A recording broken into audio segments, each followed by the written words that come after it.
Join our growing YouTube family. Subscribe now and be part of every exciting moment. Ever had a similar encounter or strange moment? We'd be thrilled if you'd share it with us in the comments. Who knows? Your story might be featured next. Imagine, if you will, a place where sanity frayed, where screams were swallowed by thick, oppressive air, and where the very fabric of reality seemed to stretch and tear. A place whispered about only in hushed, terrified tones, its very name a shiver down the spine: Blackwood Asylum. This isn't merely a dilapidated building standing against the cruel winds of time. It is a sprawling monument to unimaginable suffering, a desolate repository of secrets so profoundly dark they have festered and grown over decades, becoming almost alive. And tonight, as the last rays of sunlight surrender to the encroaching shadows, we invite you, if you dare, to step inside. We embarked on this journey seeking specters, the ethereal remnants of tormented souls, the echoes of a tragic past. But what we unearthed, what truly confronted us within those crumbling walls, was something far, far worse. Something that growled from the impenetrable depths of the darkness. A primal sound that spoke of hunger and torment. A creature that defied every natural law, every scientific understanding. Prepare yourselves, my friends, for the truth of Blackwood will not merely send shivers down your spine. It will burrow into your nightmares and refuse to leave. This, I assure you, is not merely a ghost story.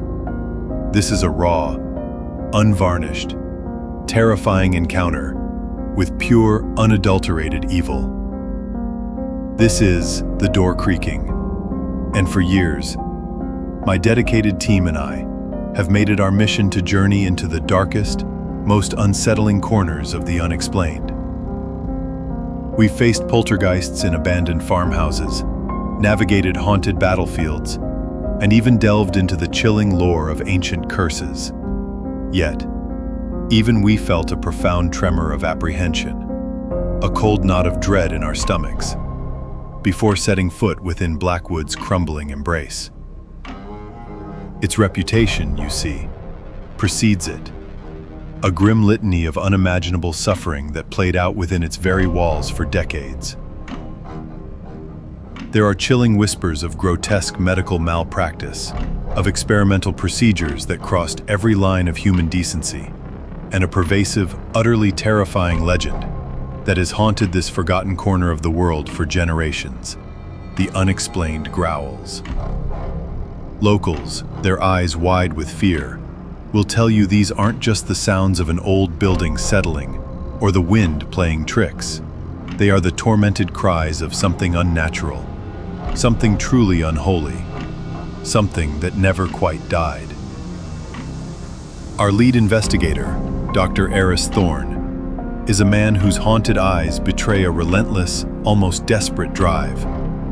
He's fueled not just by a burning scientific curiosity, by the need to categorize and understand, but by a profound, deeply personal loss, a tragedy in his own past that he attributes directly to forces beyond human comprehension. He's determined, with every fiber of his being, to unmask the truth behind such inexplicable phenomena, no matter how grotesque or soul-shattering that truth might prove to be.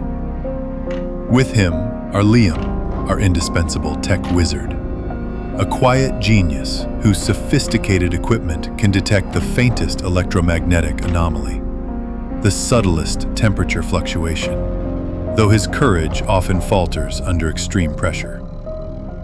And then there's Chloe, our audio expert and intuitive sensitive, a young woman with an uncanny ability to hear the faintest whispers of the unseen, to feel the unspoken horrors that others simply miss.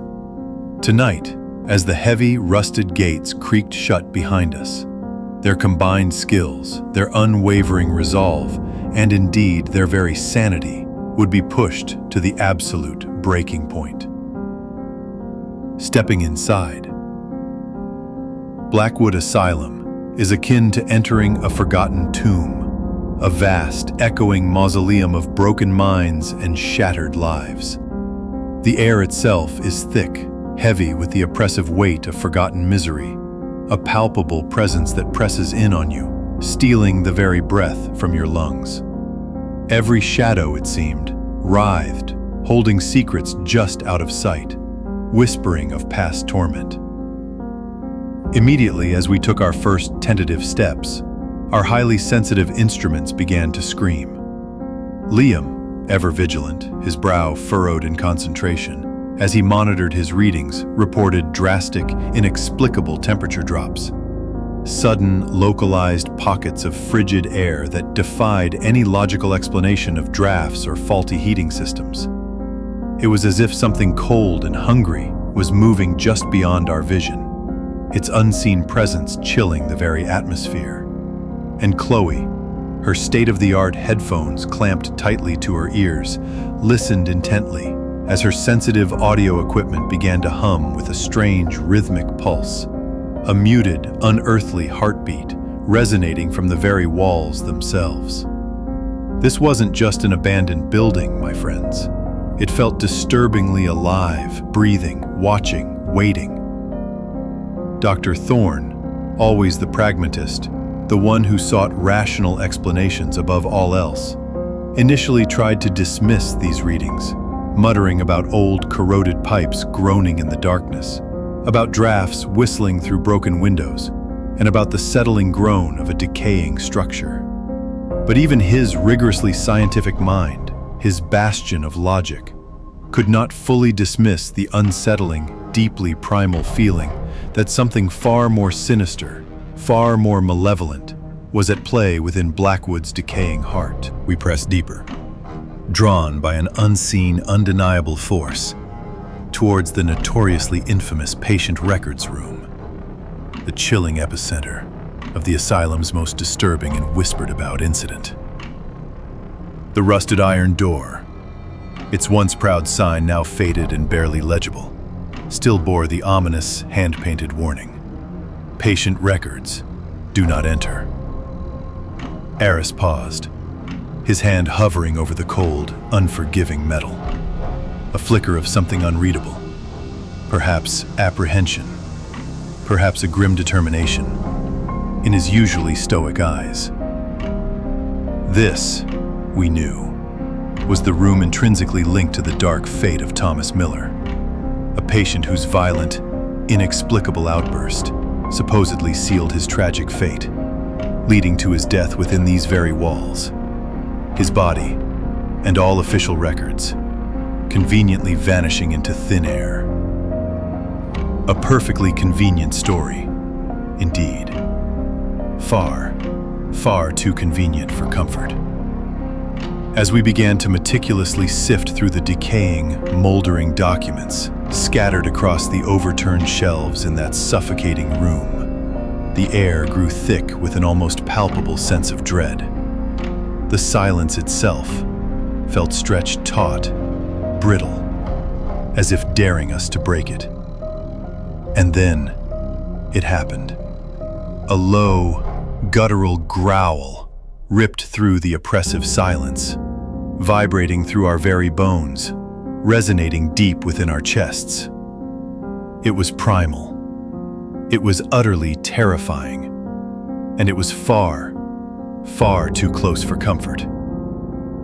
Liam, unable to suppress his terror, practically jumped out of his skin, a strangled gasp tearing from his throat as he stumbled backward, sending a tripod clattering to the dusty floor. Chloe, a veteran of countless strange phenomena, who usually maintained a calm demeanor, shrieked, tearing off her headphones, her face a mask of pure, unadulterated shock. This was not the deceptive whisper of the wind. This was not the groan of an old pipe. This was the unmistakable sound of something alive, something predatory. Dr. Thorne, though visibly startled, quickly regained his composure, his powerful flashlight beam frantically cutting through the darkness, searching every empty corner, every shadowed recess. But our sophisticated equipment, usually so responsive, remained stubbornly, bafflingly silent. No thermal signatures, no EMF spikes. It was as if whatever made that monstrous sound was invisible, untraceable. Yet, Chloe's recording was undeniable. Her hands trembling, she played it back for us, and the growl was chillingly clear, ending with a faint, utterly sickening wet slurp. It sent a torrent of cold dread spiraling through our spines. This wasn't merely a ghost, a residual energy echoing through time. This was something with a physical presence, something that consumed, something with an undeniable, terrifying appetite. Dr. Thorne, the ultimate skeptic, the man who prided himself on rational explanation, finally had to admit, his voice a strained whisper. This is beyond any rational explanation I've ever encountered. His face, normally a mask of calm intellect, was now etched with a profound, dawning horror. The asylum felt as though it was playing a cruel psychological game, with us, a predator toying with its prey. The growls followed us, taunted us, seemed to emanate from within the very walls themselves, defying every known law of physics. We felt like helpless prey, lost in a monstrous hunter's sprawling territory. Chloe, her initial excitement at the prospect of a haunting, replaced by a growing, tangible unease, whispered that it knew we couldn't find it, that it was reveling in our mounting fear and confusion. Liam, on the other hand, was simply desperate to locate the source, to put an end to the terrifying uncertainty that gnawed relentlessly at his nerves. Our terrifying search led us deeper into the labyrinthine corridors of Blackwood, ultimately culminating at Thomas Miller's actual, infamous, padded cell. The air within this confined, claustrophobic space was noticeably colder, heavier, more suffocating than anywhere else in the asylum. It felt as though the very walls themselves absorbed all sound, all warmth, all hope. And as Dr. Thorne's hand brushed against the stained, grime-encrusted padding, trying to comprehend the unspeakable torments this room had witnessed, it happened again. A desperate, almost frantic growl exploded from directly behind the padded wall Aris was touching. The padding visibly vibrated, a ripple of unseen, immense force radiating outward from within. Liam scrambled backward, tripping over his own feet, his face drained of all color, a silent scream frozen on his lips. Chloe gasped, dropping her parabolic microphone with a clatter, her hands flying to her mouth in a desperate attempt to muffle her own terrified cry. This wasn't a spectral touch, a ghostly whisper, a harmless spiritual manifestation. This was something tangible, something immensely powerful, something trying to tear its way out. Dr. Thorne, his voice a barely audible whisper, thick with disbelief and growing dread, finally articulated the chilling realization that had been slowly building within him, like a malignant tumor. It's not a ghost. It's something else. Something corporeal. Something real. And then, in the dim, wavering beam of his flashlight, he saw them. Not just faint scratches hidden by layers of grime and neglect, but deep, powerful, unnatural gouges. As if something with immensely strong, razor-sharp claws had desperately, violently tried to escape its terrifying confines. The overpowering stench of decay, a truly gag-inducing, acidic odor, finally guided our reluctant steps to the asylum's old, industrial kitchen. It was a scene of rusted, forgotten industry. Rotting food containers, corroded cutlery scattered like bones, and a massive, archaic, industrial freezer. Its heavy, rusted door standing slightly ajar, like a gaping maw. A low, ominous hum emanated from within, a mechanical groan mingling with that sickening, pervasive smell of putrefaction. Every instinct screamed at us to turn and flee, to escape the suffocating horror that promised to reveal itself within that dark chamber.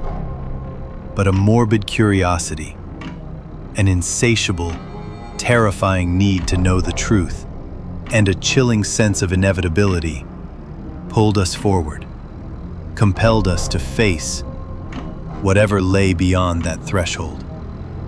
And then, the growl came. Not from the room, not from the walls, but from inside that cold, dark freezer. Louder, more insistent. A sound of raw, unbridled hunger and desperate, agonizing containment. Liam instinctively grabbed a rusty crowbar, his knuckles white, his breath coming in ragged gasps, his eyes wide with a terror he could no longer hide. Eris. His face a grim mask of unwavering resolve, slowly approached the freezer, his hand reaching for the rusted handle, every nerve ending screaming in protest. With a deep, shuddering breath, a silent prayer perhaps, he pulled the heavy door open, the creaking of its ancient hinges echoing like a death knell in the oppressive, suffocating silence. For a terrifying, agonizing split second, there was only absolute, crushing blackness inside the freezer. The stench of decay intensified, becoming almost unbearable, burning our nostrils, clawing at our throats, threatening to make us retch. Then, Dr. Thorne's powerful flashlight beam pierced the impenetrable darkness, slowly, painstakingly, revealing the horror within. What we saw, my friends, defied every description, every nightmare, every tale of the macabre we had ever encountered. It wasn't a ghost. It wasn't a monster from ancient folklore. It was something far more twisted, far more grotesque, a living testament to the darkest corners of human depravity, to the depths of scientific hubris. Hanging from rusted hooks were nightmarish animal carcasses, but they were monstrous, crudely stitched together, abominations of twisted flesh and bone, screaming of dark, unholy experiments, of forced, unnatural evolution.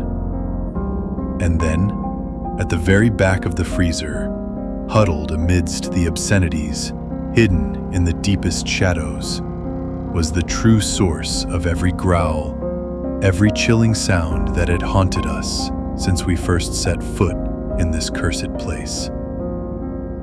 Thomas Miller. But he was no longer human. His body, horrifically emaciated, was a grotesque patchwork of crude surgical alterations, his skin stretched taut over unnaturally twisted bones, his limbs contorted at impossible angles, his eyes wide, black, and utterly desperate, reflected the flashlight beam like a predator's, holding a terrifying, primal intelligence. His mouth was distended, stretched beyond all normal human limits, revealing sharpened, unnaturally long teeth, glistening wetly in the dim light.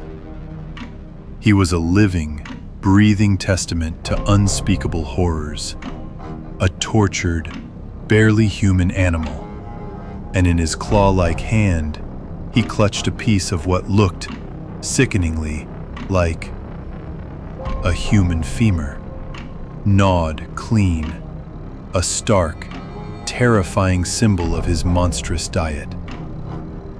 His eyes, ancient and full of profound torment, locked onto Eris, a silent plea for understanding or perhaps for release.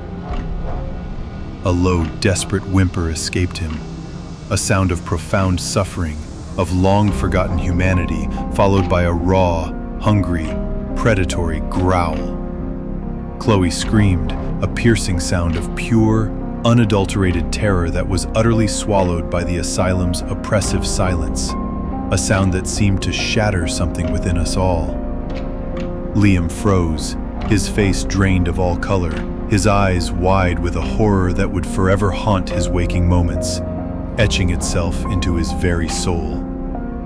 Dr. Thorne stared at Miller, a dawning, terrible realization blossoming on his face, chilling him to the bone. He finally understood.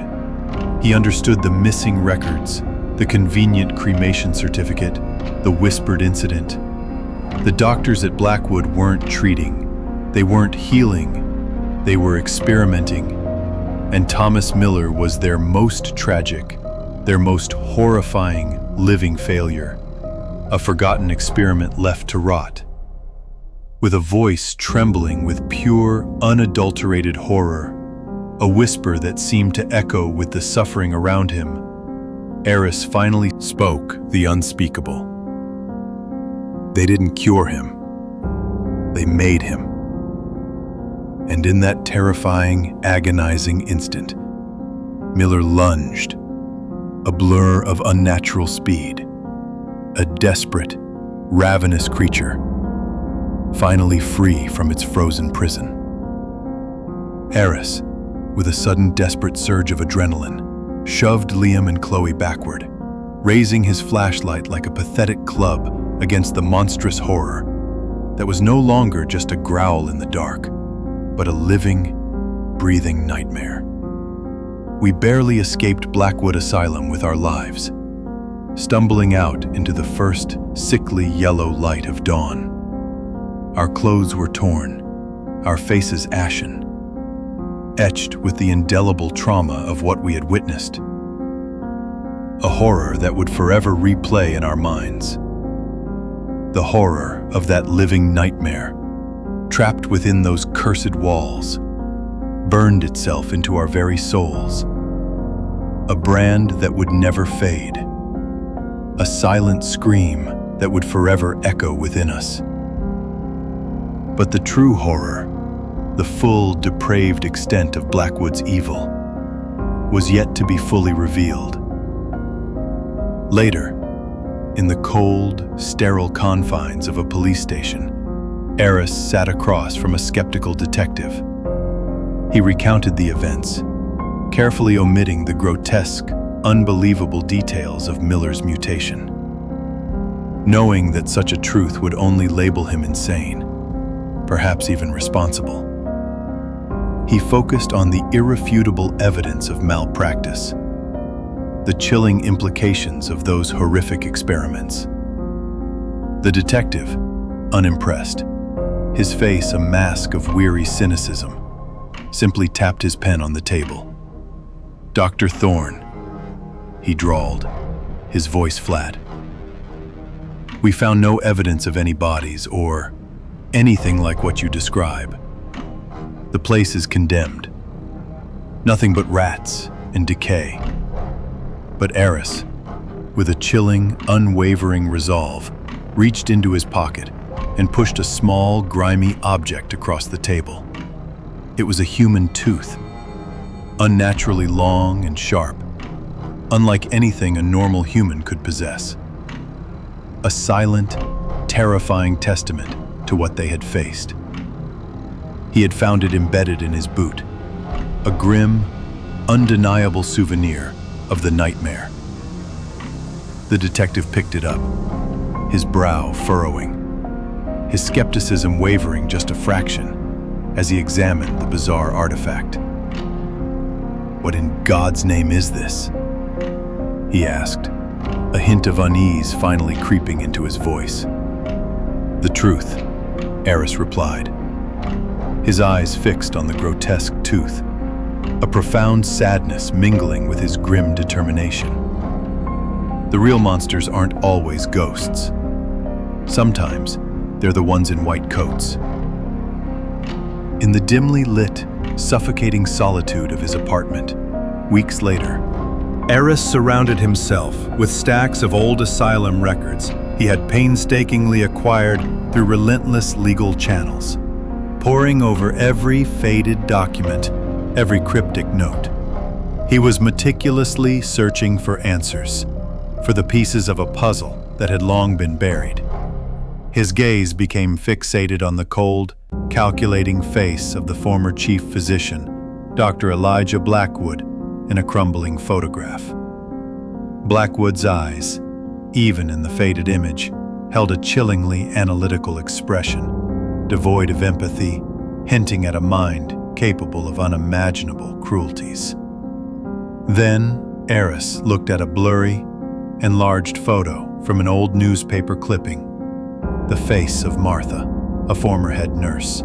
Her eyes in the photograph were wide, terrified, holding a profound, unspoken knowledge, a secret she had carried for far too long. He knew.